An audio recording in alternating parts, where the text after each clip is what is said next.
Hello and welcome to Member Musing, a video podcast series that will bring audiences closer to the insightful conversations on the state of the MENA leisure and entertainment industry, also throwing light on innovative services, products and achievements of Menalac members. Today, I am very pleased to be speaking with Rajiv Sangari, Vice President, International Business and Special Projects for IMG Worlds of Adventure. Rajiv, thank you so much for joining me on Member Musing.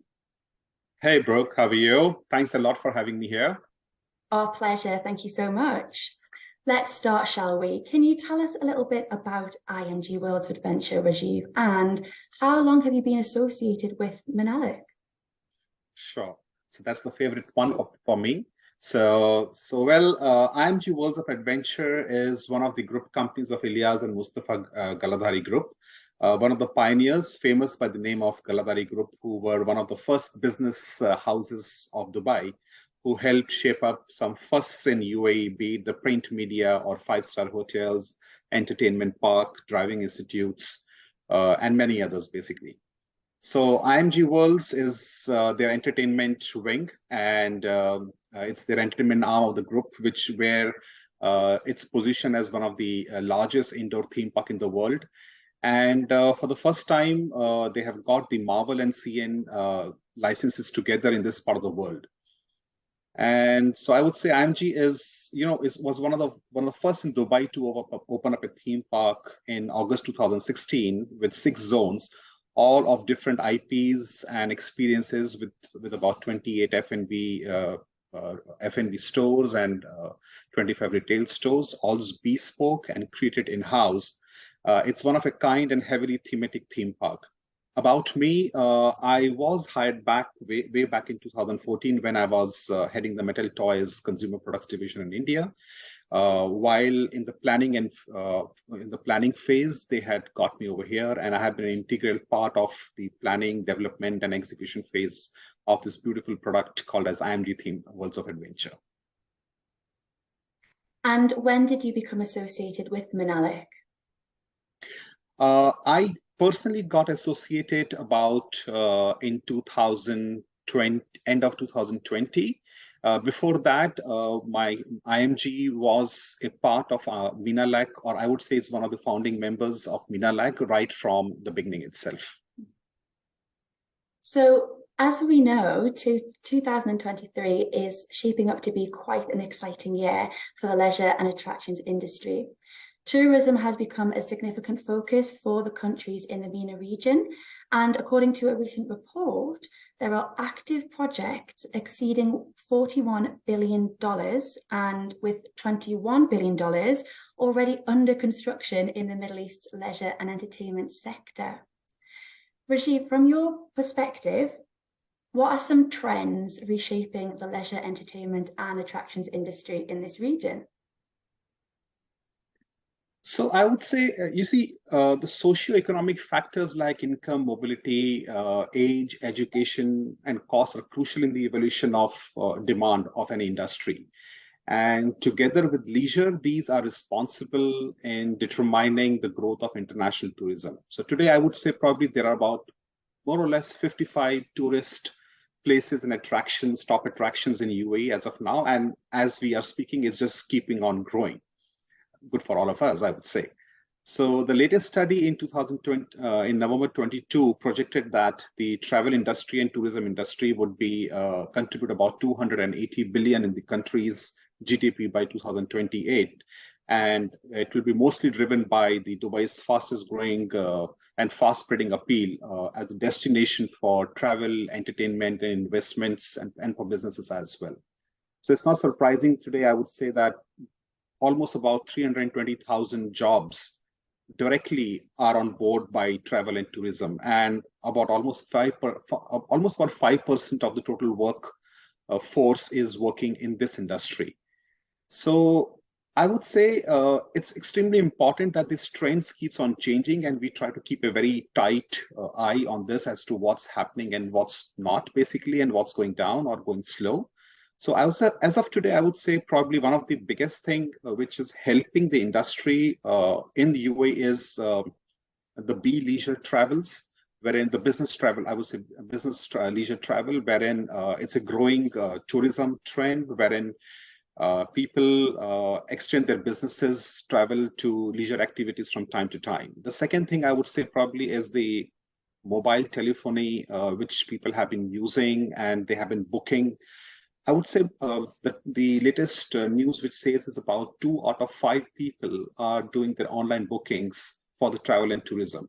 And I would also say that from the park that we are running, we are also experiencing a huge lot of people are now booking and then coming to the park or probably to the to entertainment industry as well. So it helps basically, and it's more valuable to the business, good for all of us, because people, they spend more than 50% on of their tours and travels if they are mobile telephony friendly. Thereupon, I would say personalization has become a big thing with today's customers.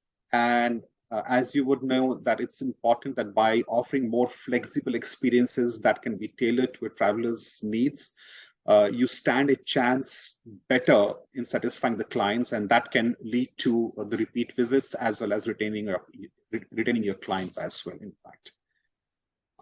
Then I would say what has been happening for the last 8-9 years has been a beautiful consolidated experiences which has been offered by the big houses of this country. A kind of a complete holistic experience to the customers has been given in the form of, let's say, hotel, resorts, arcade, FECs, theme park, water park, shopping malls, cinema, etc. This makes an experience completely seamless for the customers, be it the domestic customers, and especially, I would say personally, with the experience that I'm seeing across for the international clients, because it becomes a one-stop shop for an international traveler when they're making their bookings and kind of stuff. So I think this trend is really helping the industry as such, also because it's an ease of convenience that people are actually trying to book across at in one clicks basically. And the biggest thing which is helping us, and the trend which is now we've been seeing, and I think kudos to the UAE government, I would say, which they have been doing a great job basically in promoting this, is the average stay of the tourist in the country has been increasing by every single year, from 3.2 nights that it used to be about 3 to 4 years back. Now it's gone up to about 5.2. And more the nights the tourists are trying to spend in the country, it's all good for us. But as I said, a huge kudos not only to the entrepreneurs, but also to the government of this country, basically. Fabulous. So I think these are the trends which are helping us out. Absolutely, so much going on. If we go back to Menalac, Rajiv, how do you feel their initiatives are adding value to the leisure and entertainment industry? Good question. In fact, for the last 7-8 years, the region has been seeing an exponential growth in the investment from businesses and entrepreneurs, be it the theme parks or water parks, cinema houses, and of course, the emergence of Saudi in the entertainment area, in fact, as we all know that. And now, especially after COVID, Menalac recognizes that it's important to consolidate these ideas, thoughts, big brains together in this industry, and so as to ensure that the best practices, representation and the safety measures are being properly taken care in the industry. Mm-hmm. So today, Menalac represents more than 530 operators and 200 brands from 222 countries in the Middle East region. And it becomes all the more important for the industry to understand and have the necessary knowledge and awareness about the pressing issues that the industry faces from time to time, which Menalac is able to validate and then share it with its members, in fact. The key objective of our Menalac is to bring the best minds together to raise the standard of the key leisure attraction industry in the Middle East region and set new benchmarks for the industry locally and globally as well. And of course, Menalac gives an excellent opportunity to work with market and industry colleagues, which I would say so we can learn the market trends, new ideas, discuss, brainstorm, and then implement best practices, which is extremely essential for the industry as such, I would say. So many creative and expert minds that you have within Menalac. One of the many initiatives by Menalac is their Leisure, Entertainment and Attractions CEO Conclave Conference, which is scheduled to take place on the 13th of March this year. This event is being held alongside other events, Deal 2023 Expo, the Menalac Water Park Conference, LEA Safety Day, and the Glamorous Awards Gala. Rajiv, can you tell us what can guests expect when attending the LEA CEO Conclave Conference? So what is the focus, the theme, and perhaps the topics for discussion this year? So as we know, the LEA Conclave always happens to be one of the star attraction during the deal show of the industry. For the industry leader to come in together for a day, as they understand that it's an ideal platform to meet, learn, and interact with the stalwarts of the industry experts, and gain valuable insights on the industry best practices. They know it's good to hear from the owners, from the CEOs, from the top mind people from the entertainment industry. And we will be aiming once again to inform and educate and also attract around more than 150 people that we expect who will be the top-notch people from the industry to create a full house in the LEA conference. And we feel that all the top-level executives and senior management personnel would be representing the global manufacturers and suppliers, operators, and consulting firms who will be coming across. So the conference will also throw light on the growing opportunities, the current market scenario, new and emerging trends in the MENA region as such, basically. Some of the focus areas that I feel this time we will be representing this time would be more on how, for example, one of them is learning from Qatar. As to how it's a big learning that we can derive from Qatar as to how a big dream with a meticulous planning and execution with a proper given resources and of course with a passion, you can actually create one of the best FIFAs ever or a best event across. And these are the learnings that we like to probably take it from Qatar and the people out from there who have been invited. The big minds of Qatar have been invited to come across and share their viewpoints as to how they were able to manage on all these things. Second thing is also on the status of global industry in the COVID times. We all know what we all have gone through. That 2 years were, if I may not use the word horrendous, but they were actually for everyone. Mm-hmm. And we are now all eager to understand and analyze as to how COVID had affected the industry and how it's positioned now to drive the further going forward, basically towards normalcy.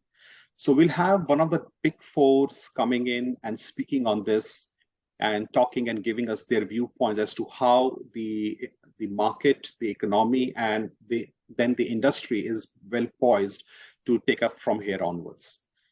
One of the focus area also of this conclave would be the big thing called as metaverse. Everyone's been talking about it, mm-hmm. and it's a key word lately as metaverse, which was just an idea for till some time back, is now reshaping the future of as to how we are going to consume the offering which is going to be coming in from the industries. So already, as we all know, there are about a couple of companies, big companies, as I would say, who have already gotten into the space of metaverse, and it would be so wonderful to understand from them as to how metaverse is going to reshape the way people are going to consume entertainment and the leisure activities going forward. And one of the hottest topic would be a debate which is going to happen in one of the panels of the IP versus non-IP. What are the pros and cons of having an IP-based product or services or entertainment activities, and what are the pros and cons of sticking on with the non-IP based, basically. So one of the topics would be in this event called the CEO Conclave would be on the IP versus non-IP. And the word that's going across all across the I would say region, not only region, but in the global entertainment industry is a Saudi. the Saudi entertainment space. So one of the panels, one of the sessions will be on the Saudi as the latest entrant, but surely the biggest investor and the creator in the leisure and entertainment space at this point. So, and of course, there will be many other focused areas, but these are the 4 or 5 areas which I would be saying will be the key focus areas for the CEO Conclave this year. I would love to be a fly on the wall to this conference. Very Absolutely, you're most welcome.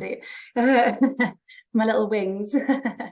Yeah, Raj, yeah. Thank you so much, Rajiv. There's wonderful things said there, and it's definitely drumming up my intrigue, as I'm sure our audience, to the LEA Conclave. I'm sure it will be a fantastic day. Thank you. Thank you. Thank you so much. Very well appreciated. Thank you. To our audience, do head straight to Menalac's website to learn more about the LEA CEO Conclave, Deal 2023 Expo, and the other highly anticipated events in March, including how to purchase tickets. Make sure you also follow. Yeah, and see you all on the 13th March at the CEO Conclave. Do follow Menalac's social media pages. All the links will be found in the description section of this episode. Thank you to our audience for tuning in. I'll be back with another guest on Menalac's member Musing. Goodbye.